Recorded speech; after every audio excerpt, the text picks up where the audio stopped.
أعوذ بالله من الشيطان الرجيم بسم الله الرحمن الرحيم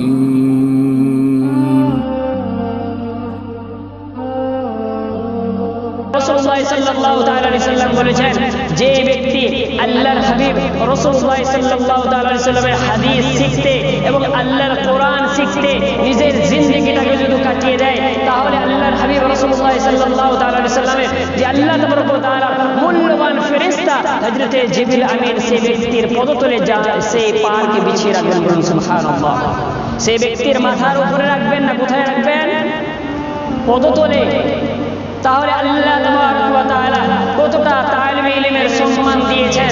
শুধুমাত্র তালিবে ইলম যারা মাদ্রাসায় পড়বে তারাই নয়, যারা আল্লাহর কোরআনকে আল্লাহ তাবারক ওয়া তাআলার মরণ পর্যন্ত কোরআনের সেই ব্যাখ্যার জন্য সেই চেষ্টা করবে, কোরআন শেখার জন্য চেষ্টা করবে, চাই বিরোধী বয়সের মানুষ হোক না কেন, চাই আমার বাবা হোক না কেন, চাই আমার দাদু হোক না কেন, যেই বয়সের মানুষ হোক না কেন, আল্লাহর হাবিব রাসূলুল্লাহ সাল্লাল্লাহু তাআলা আলাইহি সাল্লাম বলেছেন, তালাবুল ইলম যারা শিক্ষা অর্জন করবে তাদেরকে তালাবুল ইলম বলা হয়। যারা শিক্ষা অর্জন করবে, যারা ইসলামিক শিক্ষা অর্জন করবে, তাদের জন্য আল্লাহর হাবিব রাসূলুল্লাহ সাল্লাল্লাহু তাআলা আলাইহি সাল্লাম বলেছেন, তার জন্য জিবরিল আমিন সেই পাহাড়, তার সেই পাহাড়গুলো সেই পদতলে রাখবেন। বলুন সুবহানাল্লাহ।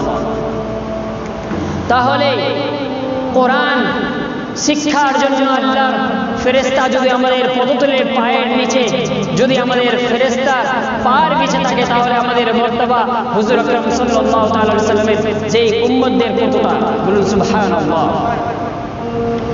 আল্লাহর হাবিব রাসূলুল্লাহ সাল্লাল্লাহু তাআলা আলাইহি সাল্লাম আরো দ্বিতীয় জায়গায় বলেছেন, যারা শিক্ষা অর্জনের জন্য ইন্তেকাল হয়ে যাবে, যেমন আপনি মাদ্রাসার মধ্যে যেতে যেতে যদি আপনি ইন্তেকাল হয়ে যান, কেউ যদি আপনাকে ধাক্কা দিয়ে গাড়ির ধাক্কায় দিয়ে যদি আপনি অ্যাক্সিডেন্ট হয়ে যান, শিক্ষা অর্জনের কারণে আপনি যখন বাড়ি থেকে নিয়ে মাদ্রাসা হোক, বাড়ি থেকে নিয়ে মসজিদে হোক, বাড়ি থেকে নিয়ে মক্তবে হোক, এই রাস্তাগুলো যদি যখনই আপনি বাড়ি থেকে রাস্তা সেই মাদ্রাসা পর্যন্ত, বাড়ি থেকে মক্তব পর্যন্ত বা বাড়ি থেকে মসজিদ পর্যন্ত, এর মধ্যে যদি আপনি যাওয়ার পথে বা আসার পথে যদি আপনি ইন্তেকাল হয়ে যান, আল্লাহর হাবিব রাসূলুল্লাহ সাল্লাল্লাহু তাআলা আলাইহি সাল্লাম বলেছেন, তাহার জন্য আল্লাহ তাবারক ওয়া তাআলা শহীদের দরওয়াজায় কিয়ামতের ময়দানে দেবেন। বলুন সুবহানাল্লাহ। তাহলে শহীদের মরণ এমন মরণ আপনার আমার হবে। আপনি আমি যদি আল্লাহর কালামকে যদি শিক্ষা অর্জন করতে চাই, সেই টাইমটা আপনি দোকানে না কাটিয়ে, সেই টাইমটা আমি আপনার সেইখানে ওখানে ঘোরাফিরে না করে, আপনার জন্য আমি সেই 5 জায়গায় নামাজের পরে আপনার জন্য আমি টাইম দেব। যেমন আপনার ছেলেদেরকে আমি কোরআন শিখালাম, আরো চেষ্টা করব যতদিন ধরে আল্লাহ তাবারক ওয়া তাআলা আমার হায়াত এবং রিজিক রেখেছেন, ততদিন ধরে আপনার গ্রামের মধ্যে এবং এলাকার মধ্যে আমি ছেলেগুলোকে কোরআন শিক্ষা অর্জন দিতেই থাকবো। আল্লাহ আমার ক্ষমতা দান করুক। সকলে মিলে বলুন আল্লাহুম্মা আমিন।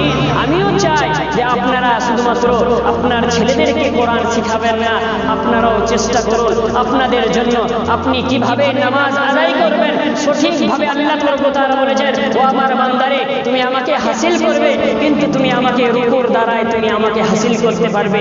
এইরকম ভাবে আমি নামাজ পড়লাম না, আল্লাহ আল্লাহ করে শুধুমাত্র ডাকলাম, নামাজ পড়লাম না, নামাজের সময় আল্লাহ তাবারক ওয়া তাআলা যখনই আযান শুনলাম তখনই আমি ঘুমিয়ে পড়লাম, তখনই আল্লাহ তাবারক ওয়া তাআলা আপনার প্রতি আমার প্রতি রাজি হবে না। আল্লাহর হাবিব রাসূলুল্লাহ সাল্লাল্লাহু তাআলা আলাইহি সাল্লাম বলেছেন, ও আমার সাহাবারা, যারা নামাজ পড়বে না তাদের বাড়িতে আগুন লাগিয়ে দাও, যারা নামাজ পড়বে না তাদের জন্য তুমি শহীদ করে দাও। আল্লাহর হাবিব রাসূলুল্লাহ সাল্লাল্লাহু তাআলা আলাইহি সাল্লামের সেই জামানায় সহিছে এইরকম ভাবে ছিল। আল্লাহর হাবিব রাসূলুল্লাহ সাল্লাল্লাহু তাআলা আলাইহি সাল্লাম মসজিদে নববীর মধ্যে একদিন বলেছেন, বাবুস সালাতের মধ্যে মিশকাত শরীফের মধ্যে সেই হাদিসটি রয়েছে। আল্লাহর হাবিব রাসূলুল্লাহ সাল্লাল্লাহু তাআলা আলাইহি সাল্লাম বলেছেন, ও আমার সাহাবীগণেরা, এমনও একটি জামানা চলে আসবে মানুষ নামাজ পড়বে না, তারা মুসলমান দাবি করবে, আমি মুসলমান, আমার নাম আব্দুর রহমান, আমার নাম আব্দুল করিম, আমার নাম আব্দুস সত্তার, কিন্তু তারা মুসলমান থাকবে কিন্তু তারা নামাজ আদায় করবে না।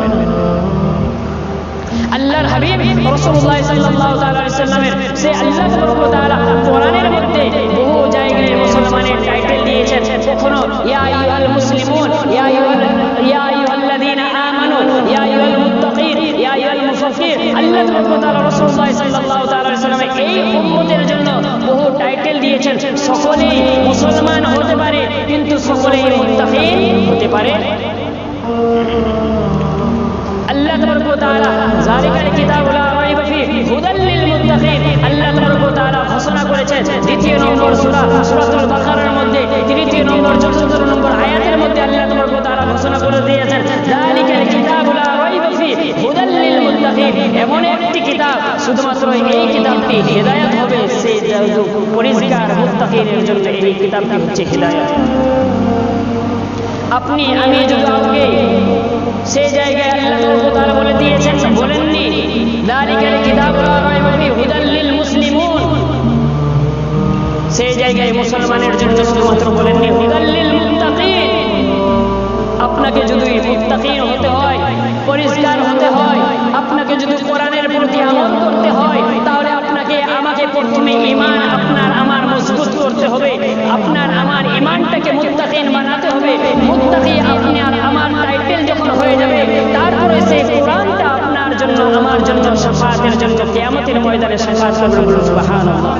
আর আপনি আমি যদি শুধুমাত্র মুসলমান থাকলাম, নামাজ আদায় করলে যতক্ষণ পর্যন্ত আল্লাহ তাআলার ইবাদত, নামাজ, রোজা, হজ, যাকাত আদায় করবেন না, ততক্ষণ পর্যন্ত আপনি মুত্তাকিন হতে পারবেন না। মুসলমান হবে কিন্তু মুত্তাকিন হবে না। আল্লাহর হাবিব রাসূলুল্লাহ সাল্লাল্লাহু তাআলা আলাইহি সাল্লাম বলেছেন শুধুমাত্র এই কিতাবটি হিদায়াত হবে কার জন্য? মুত্তাকিনের জন্য। কার জন্য? মুত্তাকিনের জন্য। যারা বিলিভ অফ আল্লাহ, যারা আল্লাহর প্রতি বিশ্বাস রাখবে, যারা আমরা আল্লাহর প্রতি বিশ্বাস রেখেছি কিন্তু সঠিক বিশ্বাস রাখিনি, বিলিভ অফ কিয়ামত, আমরা বিলিভ রেখেছি, আমরা বিশ্বাস রেখেছি কিয়ামতের প্রতি, কিন্তু সঠিকভাবে কিয়ামতের প্রতি আমরা বিশ্বাস রাখি না। কিয়ামত জানি যে কিয়ামত হবে, কিন্তু আমরা কিয়ামতকে দেখে ভয় করি না, তাহলে আমরা মুত্তাকি নই। আজ রমজান মাসের 1 মাস আগে, গত সপ্তাহে আমাদের মসজিদ এতক্ষণ ফুল হয়ে গেছিল। আজ আমাদের মুসলমান সমাজের মানুষ দেখুন, আপনার নামাজ তারাবির জন্য, পাঞ্জাগানা নামাজের জন্য তখন রমজান মাসে আমাদের মসজিদগুলোকে ফুল দেখা যাচ্ছিল। এখন আমরা যা ঈদের নামাজ পড়লাম, আমরা ভাবলাম যে না, ছুটকারা পেয়ে নিলাম, হচ্ছে কিনা? এখন আমরা সেই মুসাল্লিকে যদি বলি নামাজ পড়তে আসো, তাহলে সেই উত্তরে বলে আমি নামাজ তো পড়তে জানি না। তার জন্য আপনি দায়ী নয়, আমি দায়ী। আপনার জন্য আপনার ইমাম হবে দায়ী। কেন? আপনার ইমাম আপনাকে বারবার চেষ্টা করার জন্য আপনাকে বলছে, 1 দিন নয়, 2 দিন নয়, আপনার জন্য আমি বারবার বলেছি যে আপনি নামাজের মসজিদের মধ্যে আসুন। আপনি মক্তবে যেতে আপনি যদি ভয় করেন, আপনি মক্তবের মধ্যে যদি যেতে লজ্জা করেন, আপনি মক্তবের মাদ্রাসার মধ্যে যেতে যদি লজ্জা করেন, আপনি মসজিদের মধ্যে আসুন, আপনাকে শেখার জন্য আমি রয়েছি। গত সপ্তাহে সকলে মিলে হাত উঠিয়েছিলেন যে অবশ্যই আমরা কোরআনের শিক্ষা অর্জন করব। কালকে এশার টাইমে শুধুমাত্র 10 থেকে 12 জনকে দেখা গেছে। তাহলে আজ কোরআনের শিক্ষা ঈশার নামাজের পর থেকে নিয়ে আমরা চেষ্টা করব। আস্তে আস্তে করতে করতে আজকে আমার 2.5 বছর কেটে গেল। তার জন্য সকলের প্রতি আমার অনুরোধ এবং কমিটির তরফ থেকে অনুরোধ যে আপনারা সকলেই সেই টাইমটা এখানে ওখানে ওয়েস্ট না করে আপনারা মসজিদের মধ্যে আসুন। আপনারা ঈশার পরে 1 ঘন্টা টাইম নিয়ে নিন, কোনো যায় আসে না। আপনারা শিক্ষা অর্জন করুন। কেন? কোরআন, আল্লাহ তাআলার কোরআন শিক্ষা করলে এই কোরআনটা আপনার শাফাআত হবে। কোনো এমনও কিতাব রয়েছে, কোনো এমনও আল্লাহ তাআলার বিভিন্ন ধরনের কিতাব রয়েছে, কিন্তু আল্লাহ তাআলা কোনো কিতাবের মধ্যে চ্যালেঞ্জ করেনি। আবার আল্লাহ তাআলা আমরা উচ্চ মাধ্যমিক, মাধ্যমিক, আমরা 10 পাস, সে উচ্চ মাধ্যমিক 11 পাস, সে বিএ, এমএ, বিএড, ডিএড, আমরা সমস্ত জিনিস ডিগ্রি করে নিয়েছি, কিন্তু আল্লাহ তাআলা কোনো কিতাব আপনি পড়লে সওয়াব পাবেন। আল্লাহর হাবিব বলেছেন, বলুন আপনি কথা বলবেন, ইংলিশ পড়লে সওয়াব পাওয়া যাবে, বাংলা পড়লে সওয়াব পাওয়া যাবে, মাধ্যমিকের পরীক্ষা দিলে কি সওয়াব পাওয়া যাবে? এরকম বলেছেন কোনো জায়গায় যে মাধ্যমিকের পাস হলে এই হজের সওয়াব পেয়ে নিলেন? বলেছে? কোনো জায়গায় বলেনি। কিন্তু আপনার হাবিব রাসূলুল্লাহ সাল্লাল্লাহু তাআলা আলাইহি সাল্লামের এমন একটি আমাদের মুসলমান সমাজের মধ্যে এমন একটি কিতাব আল্লাহ তাবারক ওয়া তাআলা আমার হাবিব রাসূলুল্লাহ সাল্লাল্লাহু তাআলা আলাইহি সাল্লামকে দিয়েছেন, যে কিতাবটি আমরা নিজেই সেই আল্লাহ তাবারক ওয়া তাআলা কোরআনকে নাযিল করেছেন, সেই এক একটা হরফকে যদি আমি পড়ি তাহলে তার বরকতে আমি 10টি নেকি পাবো। কয়টি? এক একটা হরফে কয়টি? আলিফ পড়লে 10 নেকি, লাম পড়লে 10 নেকি, মিম পড়লে 10 নেকি, তাহলে 30 নেকি। এইরকম ভাবে যদি আপনি সকাল সন্ধ্যা বেশি না 1 পেজ করে যদি পড়েন তাহলে আপনার কতটা নেকি হবে? এইরকম ভাবে কোনো বই আছে? বলুন, কোনো বই আছে? তো কোনো বই নাই। কিন্তু আমরা মুসলমান সমাজ আমরা নিজের ছেলেকে শিক্ষার জন্য, নিজেই শিক্ষার জন্য আমরা মাধ্যমিকের জন্য 4টা 5টা সে টিউশন দিয়ে দিব, কিন্তু শিক্ষা অর্জনের জন্য আমরা নিজের টাইমটাকে অন্য জায়গায় লাগিয়ে দিব, যেটা আমাদের শিক্ষা প্রয়োজন, যেটা আমার কিয়ামতের ময়দানেও আমাকে ছাড়বে না। যেই কিতাব শিক্ষা অর্জন করলে কোরআন আপনার সেই কবরের ময়দানে যাবে, আপনাকে কবরের ময়দানেও শাফাআত করবে। যে কোরআন সূরাতুল মুলক তাফসীরের মধ্যে, তাফসীরে খাজাইনের মধ্যে ঘোষণা করে দিয়েছেন, সেই কোরআন আল্লাহ তাবারক ওয়া তাআলা একজন ব্যক্তি ছিলেন। সূরা মুলকের ব্যাখ্যার মধ্যে পাবেন, তাবারাকাল্লাযী বিয়াদিহিল মুলকু ওয়া হুয়া আলা কুল্লি শাইইন কাদির। সেই সূরা মুলকের মধ্যে একজন ব্যক্তি ছিলেন, সেই ব্যক্তি সূরা মুলক শুধুমাত্র তেলাওয়াত করত, তার কোনো আমল ছিল না, শুধুমাত্র তেলাওয়াত করত সূরা মুলক। যখন সে মারা গেল, জাহান্নামের ফেরেশতা এবং জান্নাতের ফেরেশতা তাকে নেওয়ার জন্য চলে আসে। তারা জান্নাতের ফেরেশতা বলে আমরা নিয়ে যাব, দোজখের ফেরেশতা বলছে আমরা নিয়ে যাব। কিন্তু আল্লাহর হাবিব রাসূলুল্লাহ সাল্লাল্লাহু তাআলা আলাইহি সাল্লামের সেই উম্মত আল্লাহ তাবারক ওয়া তাআলার দরবারে আবার 2 ফেরেশতায় চলে গেলেন আল্লাহর দরবারে, আল্লাহর কাছে আরজ করলেন, ইয়া আল্লাহ, এই মানুষটি আমার কোরআনের তেলাওয়াত করেছে, আপনার কোরআনের তেলাওয়াত করেছে, আমি জান্নাতি ফেরেশতা, আমি জান্নাতের মধ্যে নিয়ে যাওয়ার জন্য আমি প্রস্তুতি। এই বান্দা আপনার কোনো কাজ করেনি, ইবাদত করেনি, জাহান্নামের ফেরেশতা বলে, তার জন্য আমি জাহান্নামে সেই বান্দাকে নিয়ে যাব। আল্লাহর হাবিব রাসূলুল্লাহ সাল্লাল্লাহু তাআলা আলাইহি সাল্লামকে সেই হাদিসের মধ্যে ঘোষণা করে দিয়েছেন, আল্লাহর হাবিব রাসূলুল্লাহ সাল্লাল্লাহু তাআলা আলাইহি সাল্লামের সেই বান্দা, সেই উম্মত দুনিয়ার বুকে যখন ছিলেন, মারা গেলেন, তখনই আল্লাহ তাবারক ওয়া তাআলার সেই কোরআন আল্লাহ তাবারক ওয়া তাআলার দরবারে হাজির হয়ে গেলেন। আল্লাহ তাবারক ওয়া তাআলার দরবারে যখন হাজির হওয়ার পরে আল্লাহ তাবারক ওয়া তাআলাকে আরজ করলেন, ও আমার পরওয়ারদিগারে আলাম, সেই বান্দা আমার তেলাওয়াত করেছে, আমি হচ্ছে সূরা মুলক, আমার তেলাওয়াত করেছে, প্রতিদিন আমাকে পড়েছে, কিন্তু তার বরকতে তুমি যদি সেই বান্দাকে যদি জান্নাতের মধ্যে প্রবেশ না করাও তাহলে আমাকে কোরআন থেকে তুমি উঠিয়ে দাও। কি বললো? সূরা মুলক কি বললো? আমাকে কোরআন থেকে তুমি উঠিয়ে দাও, আমাকে কোরআনের মধ্যে তুমি রাখো না। যদি সেই বান্দাকে তুমি যদি আজ কোরআনের মধ্যে, আমাকে সেই বান্দাকে যদি তুমি আজ জাহান্নামের মধ্যে তাকে নিক্ষেপ করে দাও, জাহান্নামের মধ্যে তাকে যদি ফেলে দাও, সেই জাহান্নামের কবরের মধ্যে যদি তাকে রেখে দাও, তাহলে আমাকে কোরআনের মধ্যে আর রাখো না। যতক্ষণ পর্যন্ত শাফাআত করবেন না ততক্ষণ পর্যন্ত আমাকে কোরআনের মধ্যে রাখবেন না। আল্লাহ তাবারক ওয়া তাআলা রাসূলুল্লাহ সাল্লাল্লাহু তাআলা আলাইহি ওয়াসাল্লামের সেই বান্দার পর, সেই উম্মতের প্রতি রহম আসলো, আল্লাহ তাবারক ওয়া তাআলা সেই বান্দাকে আল্লাহ তাবারক ওয়া তাআলা জান্নাতের মধ্যে প্রবেশ করালেন। বলুন সুবহানাল্লাহ। সূরা মুলক এমন একটি আয়াত, সেই সূরা আল্লাহর হাবিব রাসূলুল্লাহ সাল্লাল্লাহু তাআলা আলাইহি ওয়াসাল্লাম বলেছেন, যতক্ষণ পর্যন্ত সেই বান্দাকে যারা তেলাওয়াত করবে প্রতিদিন, ততক্ষণ পর্যন্ত আল্লাহর কাছে শাফাআত করবে না, ততক্ষণ পর্যন্ত সূরা মুলক আল্লাহর দরবার ছাড়বে না। বলুন সুবহানাল্লাহ। তাহলে এইরকম ভাবে আমার কোরআন কবরেও, হাসরে, এই দুনিয়াতেও, আখিরাতেও আমার কাজ দিবে, কবরেও আমার কাজ দিবে, কিয়ামতের ময়দানেও আমার কাজ দিবে। আপনার ধন দৌলত কিছুই যাবে সঙ্গে, কিন্তু কোরআনের শিক্ষা আপনার সঙ্গে যাবে। তাহলে আমরা ওয়াদা করি যে আজ জুম্মার দিনে, লাইলাতুল কদরের দিনে আমরা ওয়াদা করেছিলাম, তাহলে সকলে আসার চেষ্টা করব। সকলে মিলে বলুন কে কে আসবেন কোরআন শিক্ষার জন্য? ঈশার নামাজের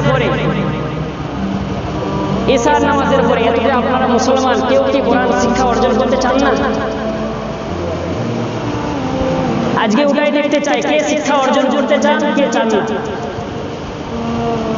আজকে সকল কি চাই যে আপনি 20 বছরে কোরআন শিখুন, একটা একটা করে অক্ষর শিখুন, কিন্তু আপনাকে শিখতে হবে। কই মানুষ? তাহলে আমার বলে কি হলো? হাদিস নিয়ে কি হলো? কোনো লাভ হলো? কোনো লাভ হলো? শুনলাম, এক ডান কানে বাম কানে ফেলে দিলাম, কোনো শুনে লাভ হলো? তাহলে হাদিসের আমরা তো অস্বীকার করলাম, কোরআনের অস্বীকার করলাম, শুনলাম, ফেলে দিলাম, কোনো কাজে লাগালাম না। এটাই হচ্ছে আল্লাহ সুবহানাহু ওয়া তাআলা কোরআনের মধ্যে ঘোষণা করে দিয়েছেন, মুত্তাকিনের মধ্যে কথাগুলো কাজে লাগবে, যারা মুত্তাকিন হবে না তারা কথাগুলো কাজে লাগাবে না। আমার কথাগুলো একটু হাড়ে লাগতে পারে, কিন্তু সঠিক আপনার গ্রামে সে অনেক চেষ্টা করি যে আপনারা সকলের বাড়িতে কোরআন তেলাওয়াত হয়। আপনারা চান না যে আমার বাড়িতে কোরআন তেলাওয়াত হয়? এটাই তো আপনারা চান না যে আমার বাড়িতে কোরআন তেলাওয়াত হোক, আমার বাড়িতে জিনার গুনাহ হোক? আপনারা চাইবেন? হ্যাঁ। আপনারা চাইবেন আমার বাড়িতে হারামখোর হোক? হ্যাঁ। আপনারা চাইবেন আমার বাড়িতে লাওয়াত হোক? হ্যাঁ। আপনার বাড়িতে সেই নাচ গান হোক? হ্যাঁ। টিভি কে নেবেন? কে নেবেন টিভি? বলেন, হাত উঠান। মোবাইল এখানে বলবেন না, যদি সরকার দেয় তাহলে লাইনের জন্য মারামারি। তাহলে আমি লজ্জা দিতে চাই না, নিজের কাছে লজ্জা করেন। ঈশার টাইমের আগে আপনি চা পান করে নিলেন, মাগরিব থেকে নিয়ে ঈশার টাইম, যেটা আপনার কাজ, জল খোঁজাখুঁজি, যেটা কাজ করব রাত্রে, আপনারা কাজ খুঁজেন কিনা? কোথায় যেতে হবে সকালবেলায় কাজ খুঁজে নিলেন, এই মাগরিব থেকে নিয়ে ঈশা পর্যন্ত। ঈশার টাইম হলো আপনি মসজিদের মধ্যে, আমি দেখতে চাই আপনাদেরকে কে কে আসবেন ঈশার নামাজ প্রত্যেক দিন।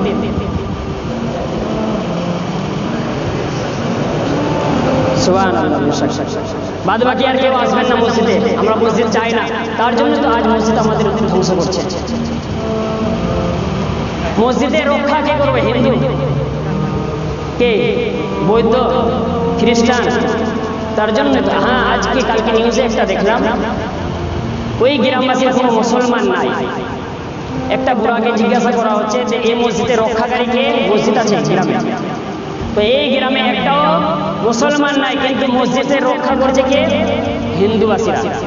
তাহলে এইরকম ভাবে তো আজ মসজিদ মালদার মধ্যে আমাদের এমনও ভাবে মসজিদ রয়েছে, সে পান্ডুয়া শরীফের মধ্যে যান, বিভিন্ন ধরনের মসজিদ রয়েছে, কিন্তু সেই মসজিদগুলোর মধ্যে তালা লক। আজ আপনি সেই মালদার মধ্যে দেখলেন, আজ আপনি বাবরি মসজিদে দেখলেন, কাল আপনার এইরকম ভাবে আপনার গ্রামের মসজিদে তালা লাগবে 100%। আপনি নিজেই তো শিক্ষা অর্জন করতে চান না, তাহলে আপনার কোরআন হিন্দুরা শিখবে? আপনার কোরআন কে শিখবে? মুসলমান না হিন্দু ধর্মের না শিখ ধর্মের? বলুন। কথাগুলো গায়ে লাগতে পারে, কিন্তু বাস্তব এগুলোই। মসজিদের রক্ষা কে করবে? মুসলিম সমাজ না অন্য সমাজ? তাহলে কোরআন শিক্ষা আমি ফ্রি শিখাতে চাইলাম, তবুও না, আপনার কাছে টাকা নিব না। কে কে আসবেন? আর এখানে যদি বলতাম ড্যান্স শেখানো হবে, মাসে 500 টাকা করে লাগবে, আমার ছেলেটাকে নিয়ে নেন অ্যাডমিশন। অবশ্যই বেশি মানুষ সেই জায়গায় হবে। তাহলে আপনার আল্লাহ তাআলার কাছে একটু দয়া করুন। সকল ইয়ং ছেলেদেরকে বলানো হচ্ছে, যারা বক্তব্যে যাওয়ার জন্য লজ্জা করছেন, তাদেরকে বক্তব্যে যেতে হবে, মসজিদের মধ্যে আসবেন এবং সেই মসজিদের মধ্যে এসে তারা কোরআন তেলাওয়াত করতে শিখুন। আল্লাহ তাআলার যেটা পবিত্র কোরআন, সেই কোরআন তেলাওয়াত করুন, সিনার মধ্যে কোরআন বসান, আপনার সিনার জাগরণ হবে, আপনার সংসারের মধ্যে সুখ আসবে। আপনি যদি নিজে সুখ চান, কিয়ামতের ময়দানে, কবরের ময়দানে, এই দুনিয়ায় আখিরাতে শান্তি চান, তাহলে কোরআন শিখুন, কোরআনের প্রতি আমল করুন, হাদিস শিখুন, হাদিসের প্রতি আমল করুন, আপনার সাফল্য হবে। আপনি শিখবেন না, আপনি কিয়ামতের ময়দানে আমি জ্বলব। যদি ভালো বুঝেন তাহলে আসবেন, ভালো না বুঝলে আপনি আসবেন না। এটাই আমার লাস্ট। আস্তাগফিরুল্লাহ, সকলে বলুন আস্তাগফিরুল্লাহ রব্বি মিন কুল্লি যামবি ওয়া আতুবু ইলাইহি ওয়ালা হাওলা ওয়ালা কুওয়াতা ইল্লা বিল্লাহিল আলিয়্যিল আযীম।